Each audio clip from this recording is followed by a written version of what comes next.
নমস্কাৰ বন্ধু বান্ধৱীসকল মই আকৌ এটা নতুন ভিডিঅ'লৈ আপোনালোকৰ মাজলৈ পুনৰ আহিলোঁ আজি আপোনালোকৰ লগত কেইটামান ৰেচিপি শ্বেয়াৰ কৰিম অকল মাছৰে ৰেচিপি নহয় ৰ'বতি মটনো আছে লগতে ছাগলী মাংস আৰু কেনেকৈনো মই বনাইছোঁ তাকে অকণমান থুলমূলকৈ আপোনালোকক দেখাইছোঁ একদম প্ৰপাৰ ভিডিঅ'টো মই বনোৱা নাই কাৰণ বনাই থাকোঁতে এখন হাতে কেমেৰা ধৰাটো অসম্ভৱ আৰু কোনেও কেমেৰামেন নাই মোৰ লগত সেইবাবে নিজেই বনাইছোঁ নিজেই ভিডিঅ' কৰিছোঁ তাকে অকণমান থুলমূলকৈ আপোনালোকক দেখাইছোঁ আজি বনাইছিলোঁ এয়া পাভৰ মাছৰ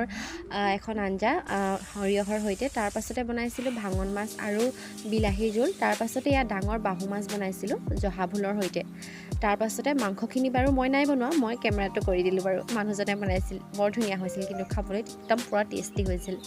আৰু প্ৰথমতে এয়া পিঁয়াজ মিঠাতেল নিমখ সকলোখিনি মছলা দি পিনি হালধি আকৌ অকণমান টেঙা দৈ দি আছিল সেয়াও দি দিলে ধুনীয়াকৈ মেৰিনেট কৰি আধা ঘণ্টামান ফ্ৰিজত ভৰাই থ'লে তাৰ পাছতহে বনাইছে খাবলৈ কিন্তু সঁচাকৈ একদম বিৰাট টেষ্টি হৈছিলে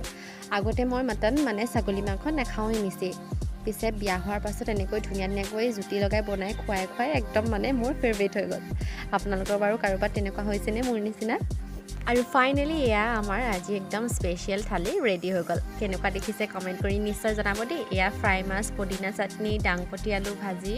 তাৰ পাছতে ভাতৰ ওপৰত দি দিছোঁ এতিয়া দুটা লোভ লগা জলকীয়া তাৰ পাছতে মই বনোৱা এয়া মাছৰ আঞ্জা কেইখন বিৰাট টেষ্টি হৈছিল সঁচাকৈ ভিডিঅ'টো কেনেকুৱা পালে কমেণ্ট এটা কৰি নিশ্চয় জনাব আজিলৈ আহিলোঁ তেন্তে বাই